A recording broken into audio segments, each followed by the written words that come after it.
प्रथम पूज्य गौरी पुत्र भगवान श्री गणेश की जय। आज आप सुनेंगे मार्गशीर्ष माह में पड़ने वाली संकष्टी चतुर्थी व्रत की कथा।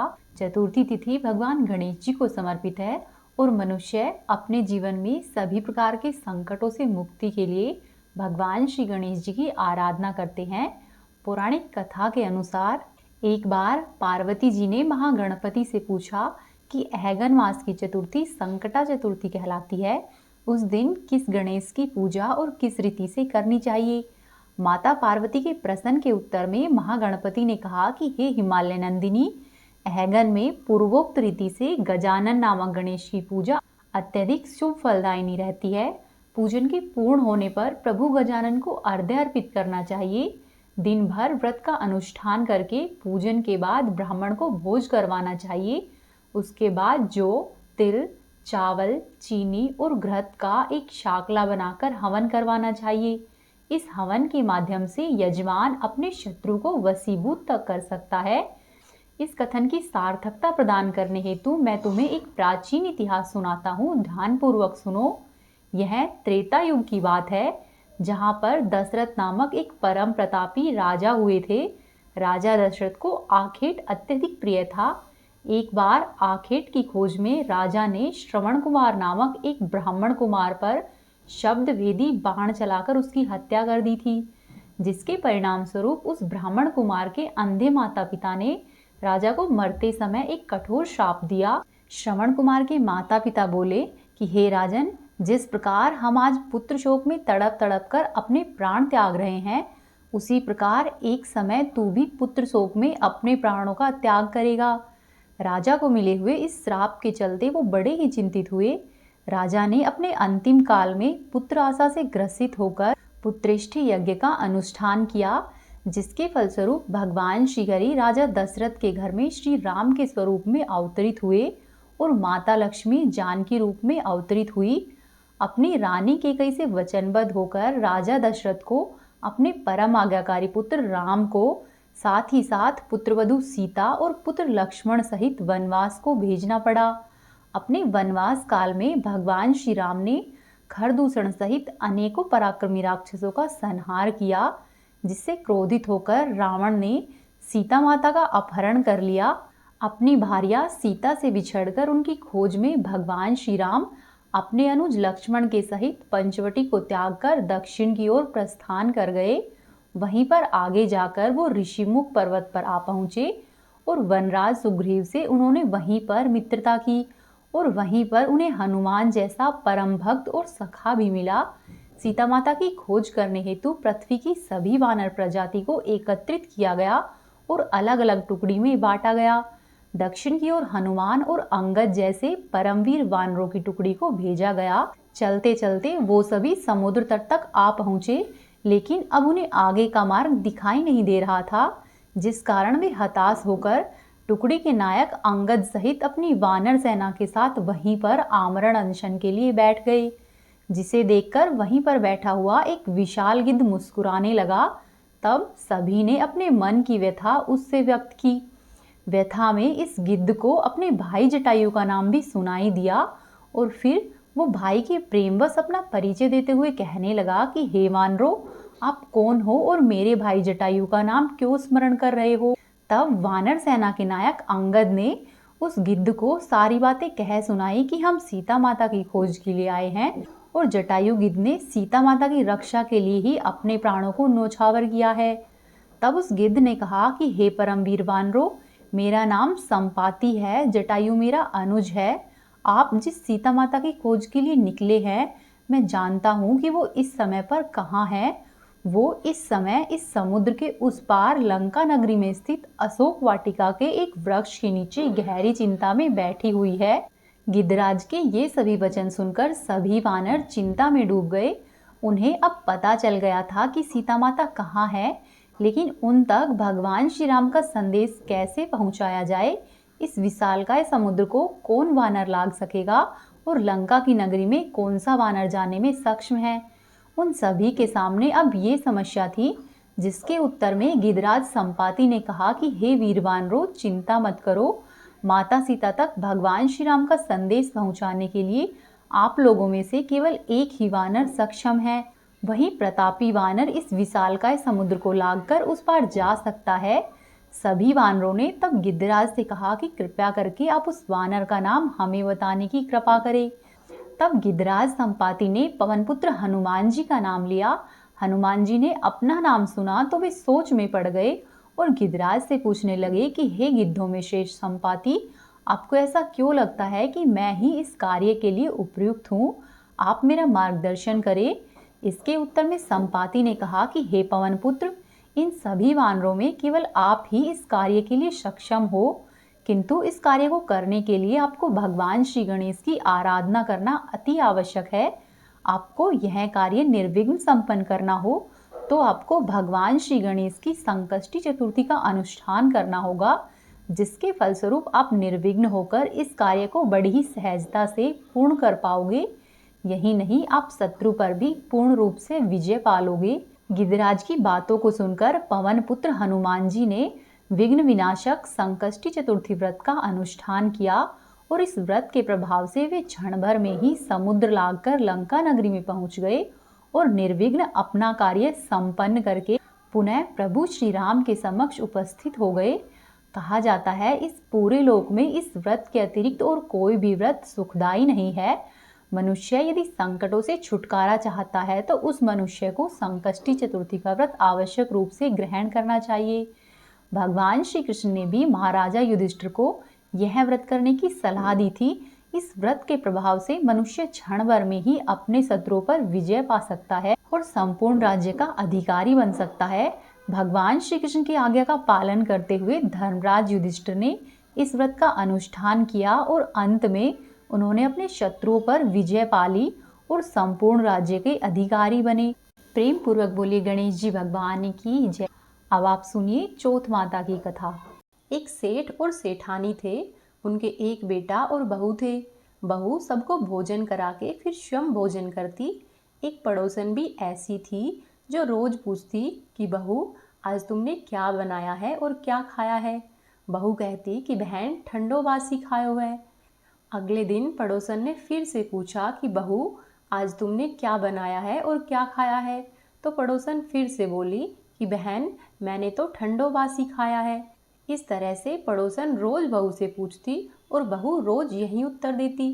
एक दिन साहूकार के बेटे ने यह बात सुन ली और वह वहाँ से चला गया और अपनी माँ के पास जाकर बोला कि माँ, तू अपनी बहू को रोज गरम खाना खिलाती है और वह फिर भी बाहर जाकर बोलती है कि मैं तो बासी रोटी खाकर आ रही हूँ।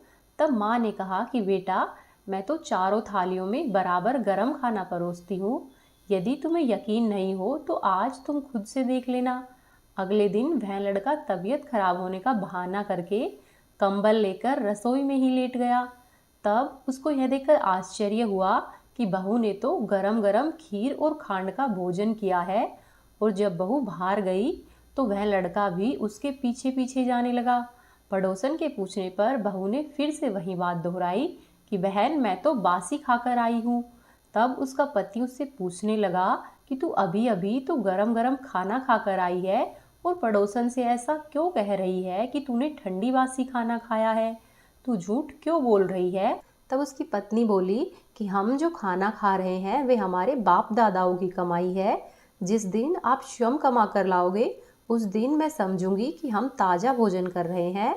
अब लड़के को उसकी यह बात सही लगी और लड़का अपनी माँ के पास गया और बोला कि माँ, मैं एक बड़े शहर में कमाई करने के लिए जा रहा हूँ। माँ बोली कि बेटा, अपने पास इतना धन है कि खाया नहीं छूटेगा। माँ के लाख मना करने के बाद भी बेटे ने स्वयं कमाने का निश्चय किया और जाते समय अपनी पत्नी से कहा कि मैं जब तक कमाकर बहुत सा धन नहीं लेकर आऊँ, तुम चूल्हे की आग को बुझने मत देना। इसी तरह से दिन बीतते गए। एक दिन चूल्हे की आग बुझ गई तो बहू मन ही मन घबराने लगी कि कहीं मेरे पति पर तो संकट नहीं आन पड़ा। ऐसा सोचकर मैं जल्दी जल्दी से पड़ोस में जाने लगी कि पड़ोस से आग लाकर चूल्हे में रख दूं। जब वह पड़ोसन के वहां पर पहुंची तो उसकी पड़ोसन चौथ माता का व्रत और पूजन कर रही थी। पड़ोसन ने कहा कि बहू, थोड़ी देर में आकर तू आग ले जाना। बहू ने पड़ोसन से पूछा कि आप यह व्रत क्यों करती है और इस व्रत को करने से क्या मिलता है। तब पड़ोसन ने कहा कि चौथ माता के इस व्रत को करने से अन्न, धन, लक्ष्मी, पुत्र, पौत्र और वर्षों का बिछड़ा हुआ पति भी मिलता है। जिसकी जो मनोकामना हो चौथ माता वह पूरी करती है। ऐसा सुनकर बहू अपने घर पर आ गई और बहू ने सोचा कि मैं भी चौथ माता के व्रत करूंगी। अब बहू भी चौथ माता का व्रत करने लगी। दीवार पर उसने चौथ माता बनाई। उस दिन उसने घी और गुड़ का चूरमा बनाकर रात्रि में चंद्रमा को अर्घ्य दिया और फिर भोजन किया। ऐसा करते करते बहुत दिन बीत गए। वह चौथ माता से केवल अपने पति के मिलने की ही प्रार्थना करती। चौथ माता ने उस बहू के पति को सपने में दर्शन दिया और कहा कि साहूकार के बेटे, तू जाग रहा है कि सो रहा है? तेरी पत्नी तुझे बहुत याद करती है, घर जाकर तू उसकी चिंता मिटा। तब सेठ का बेटा बोला कि माँ, मैं घर तो चला जाऊं लेकिन यहाँ पर बहुत हिसाब किताब है, उसको एक दिन में कैसे चुकता करूँगा। तब चौथ माता बोली कि तू ऐसा करना, कल दुकान खोलकर कंकु केसर का पंगला बनाकर बैठ जाना और कल ही तेरा हिसाब किताब चुकता हो जाएगा। अगले दिन लड़के ने सुबह सवेरे उठकर जैसा चौथ माता ने कहा था वैसा ही किया और वैसा ही हुआ। उसकी दुकान पर सारा हिसाब किताब बराबर हो गया। उसने घर जाने की तैयारी की और गाड़ी भर के धन और दौलत लेकर चल दिया। रास्ते में एक बड़ा सा काला नाग फन फैलाए हुए बैठ गया और कहने लगा कि साहूकार के लड़के, आज तो मैं तुझे डसूंगा, तेरी आयु आज पूरी हो गई है। तब उस लड़के ने कहा कि आज चौथ माता ने मुझे सपने में दर्शन दिया था और मैं अपनी पत्नी से मिलने के लिए घर पर जा रहा हूँ। वहाँ पर मेरी पत्नी बहुत चिंता कर रही है, मैं उससे मिलकर आ जाऊँ तब तुम मुझे डस लेना। तब नाग ने कहा कि मैं तुम्हारा विश्वास कैसे करूँ? यदि तुम शपथ खाकर कहो तो ही मैं तुम्हें जाने दूंगा, परंतु यदि तुम लौटकर नहीं आए तो मैं तुम्हारे घर पर ही आकर तुम्हें डस लूंगा। इस प्रकार सांप को वचन देकर वह लड़का अपने घर की ओर चल दिया।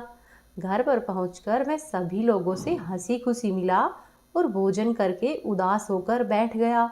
उसकी पत्नी ने उसके उदास होने का कारण पूछा तो पति ने काले नाग वाली सारी बात बताते हुए कहा कि यदि मैं उस सांप के पास वापस नहीं जाऊंगा तो वह घर पर आकर ही मुझे डस लेगा। उसकी पत्नी बहुत चतुर थी। उसने कहा कि आप घबराओ नहीं, लेट जाओ, मैं एक उपाय करती हूँ। फिर उसकी पत्नी ने कमरे की 7 पैड़ी धोई। पहली पैड़ी पर रेत, दूसरी पर इत्र, तीसरी पर गुलाल, चौथी पर फूल और कंकु केसर, पांचवी पर लड्डू पेड़ा, छठी पर गद्दे और गलीचे, सातवीं पैड़ी पर दूध का भरा कटोरा रख दिया। इस प्रकार से वह बहू 7 पैड़ी सजाकर बैठ गई।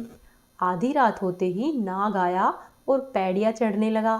पहली पैड़ी पर रेत में लौट गया और कहने लगा कि सेठ की बहू ने तो आराम बहुत दिया है, पर वचनों से बनकर आया हूँ तो इसलिए डसूंगा अवश्य।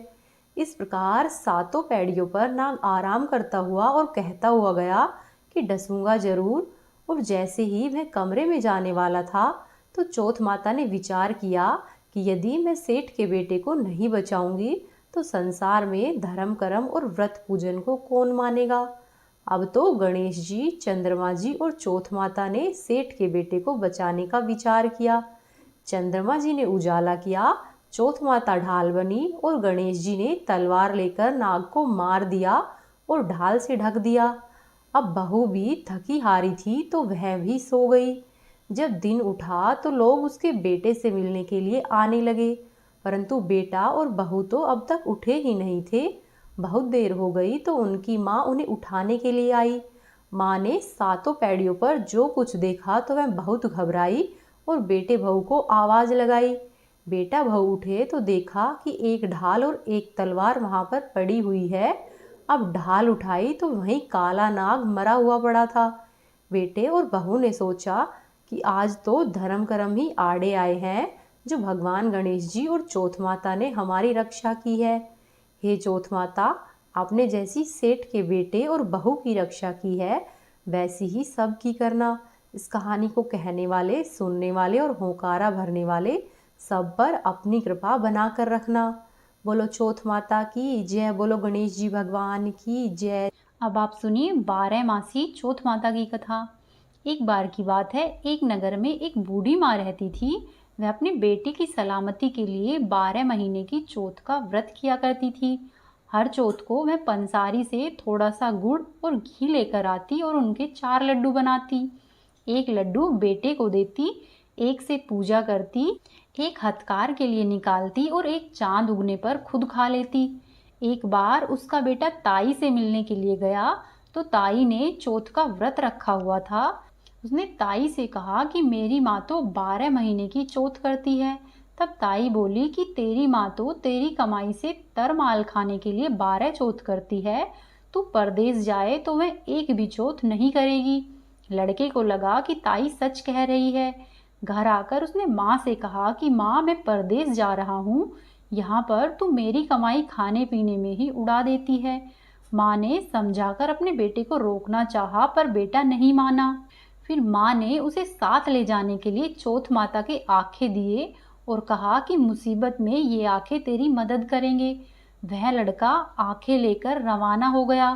घूमते हुए वह एक नगर में पहुंचा। उसने देखा कि एक बूढ़ी माँ रोती जा रही थी और पुआ बनाते जा रही थी। उसने बूढ़ी माँ से इसका कारण पूछा तो बूढ़ी माँ ने कहा कि बेटा, इस नगर की पहाड़ी पर एक दैत्य रहता है। पहले वह नगर में आकर कई लोगों को खाने के लिए मार देता था।